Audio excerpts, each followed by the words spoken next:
Hey guys, Kilimanjaro 808. Let me fix the camera right there. There we go. Today we're finally gonna make that video I promised to you. This is the comparison between two Thompson submachine guns at the very rare King Arms M1928 electric blowback. I did a review on this last week.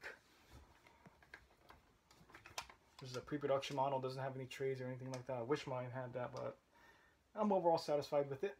Very, very happy to have gotten this gun. God bless, and thank you to my good friend Owen Carlson. And go back to something that I had before. I have two of these. One that I've been talking about for a very long time. The Tokyo Marui M1928 Thompson. Both of these are AEGs.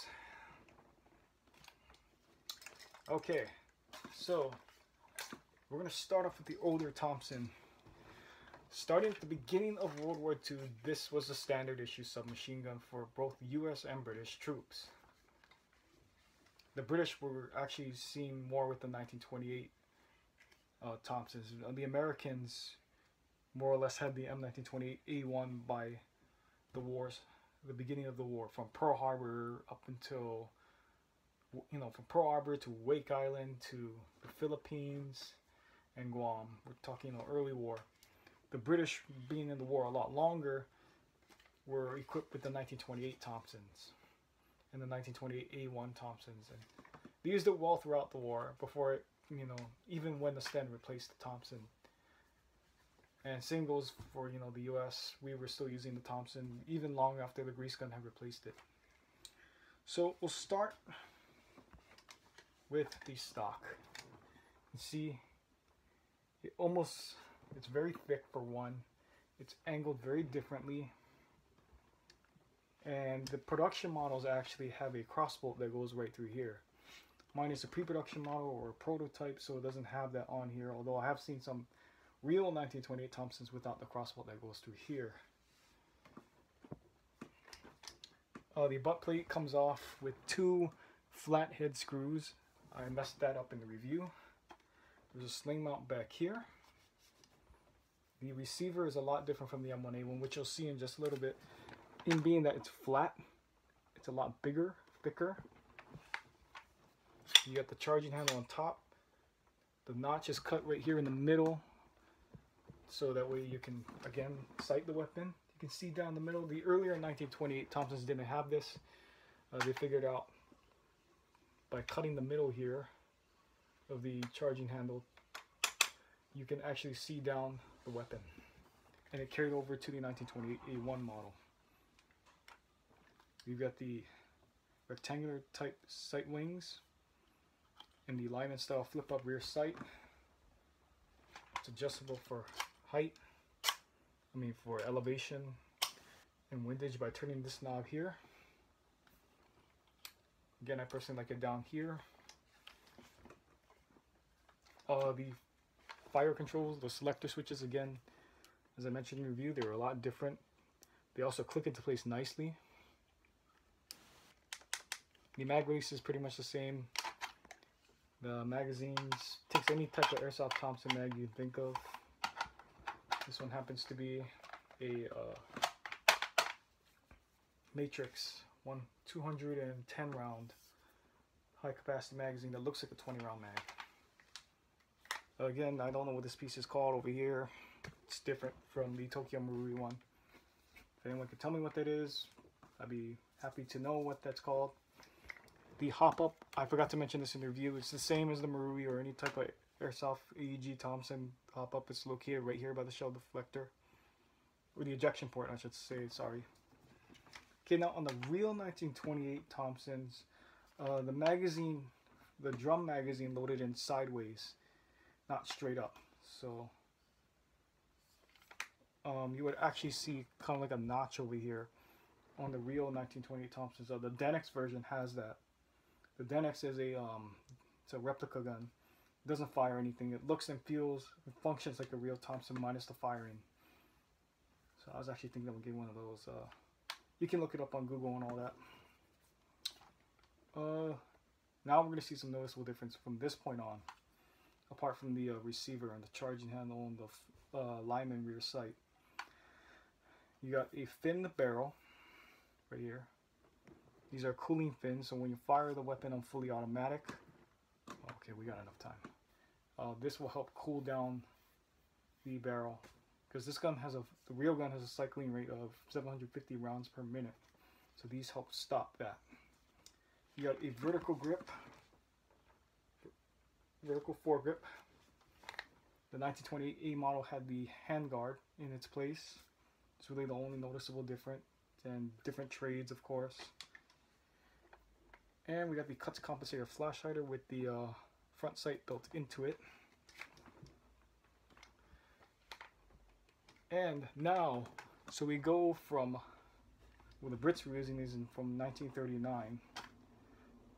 We had some of these in service, but you would more or less see the 1928 A1 Thompson with the Americans. The Brits used the 1928 and the 1928 A1, and later the M1 and M1A1 models. So I'm going to put this down and we're going to pick up the M1A1 model here. Okay, now you're going to notice there's some differences here, and hopefully I have enough time to show you all of that. The stock right here, as you can see, has more of an angle to it from the receiver. This notch right here. It's thinner. The receiver is even thinner. You see that right there?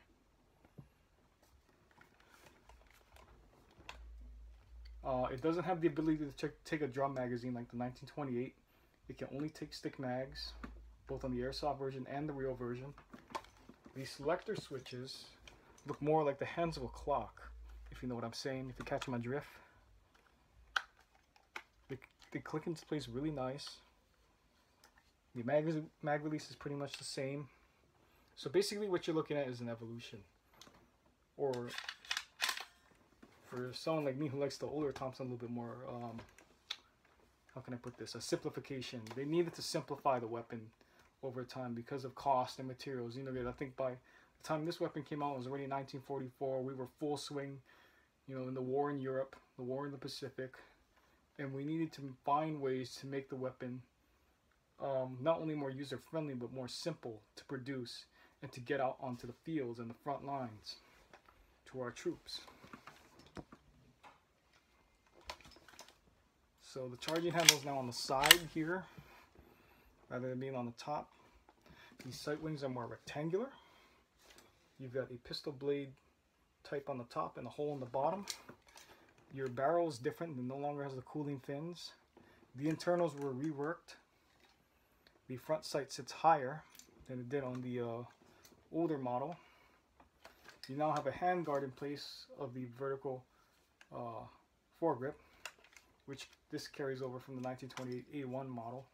Again, going back to the magazines, it was only able to take 20 and 30 round mags. This one happens to be a WWII 190 rounder that looks like a 20 round mag. You're able to use a sling now. You could use a sling with this, but you would have to modify the vertical grip. In the 1928 A1 models and the M1A1 models, you have the handguard in place. So again, going back to this, this is the most simplified version of the Thompson. This saw service from 1944 to the end of the war, even into Korea and the early half of Vietnam.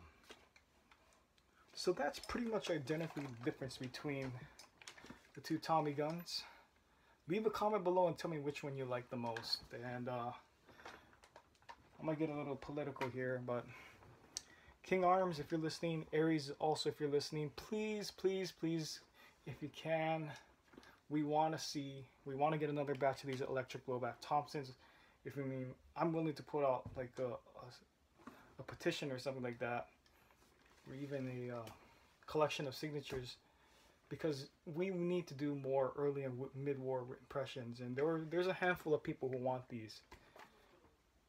And we also want to see the gas blowback version too of this come out sometime. So yeah, that would be very good if you'd be able to make this weapon again. Count me in. I'd be so in to get another one of these. I'm so satisfied with this product, and I love it. I love it to death, and I'm so honored and blessed to have one of these.